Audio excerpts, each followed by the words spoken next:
to VR. Playing through the game, it is legitimately impressive. Pretty much everyone here is recreated in a stunning 3D environment. Bonnie, Baby, Funtime Freddy the puppet, heck, even Easter egg appearances by Mini Renas and Lolbit. Characters that most of you watching this probably haven't even heard of before because you have much better things to do with your brain space than I do. Practically everyone is here in this game, except for one important omission. Golden Freddy. I mean, Ballora isn't around either, but you know, I said important. But that seems weird, right? I mean, this is a game that drops you into perfect recreations of the first 3 installments of the series. You don't just forget about one of the most important characters to the lore of these games. Well, that's because it isn't some careless oversight. Golden Freddy isn't here for a reason. It's our first clue that this game isn't just a joke and is a canonical entry. Specifically, it tells us where it falls in line with everything else that we've played through. Golden Freddy isn't here because she's busy hanging out in HE double Chica arms with William Afton.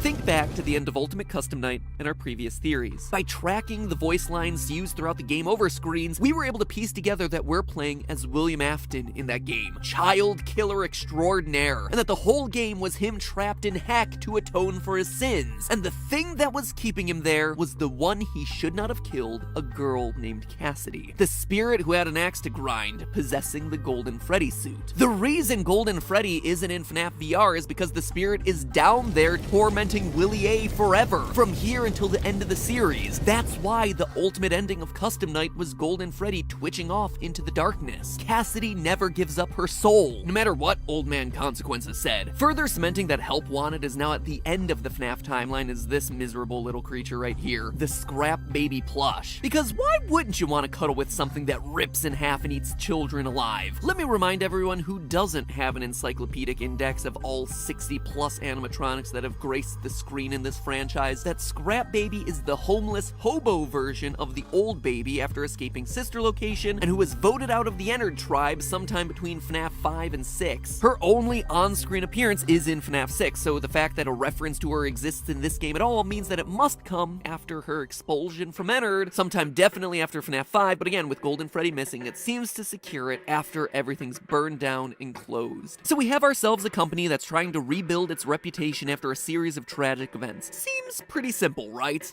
Of course not. This is a FNAF game. You know that the story is never going to be that obvious. Hidden throughout the game are cassette tapes that, when collected, unleash a new monster into the hallways of this pizzeria. What the game's files refer to as Glitch Trap. A yellow bunny with purple eyes. Yellow bunny with purple eyes, you say? I think I might know where this is headed. As you collect more and more tapes, this glitch rabbit comes closer and closer, becoming more and more fully formed. Beat all the minigames and you unlock the final challenge, Pizza Party, a nightmarish fever dream that mashes together every location that you just played through. Waiting for you at the end of this horrific maze is the single scariest moment from the entire franchise. And I can't emphasize that enough. It is literally chilling. What you learn is that you, a 7-year-old, have been lured to the back room of Freddy's. And what awaits you is your pizza party, complete with your favorite flavor of cake, all your best animatronic friends, and then Glitch Trap calls you to follow him. The music fades,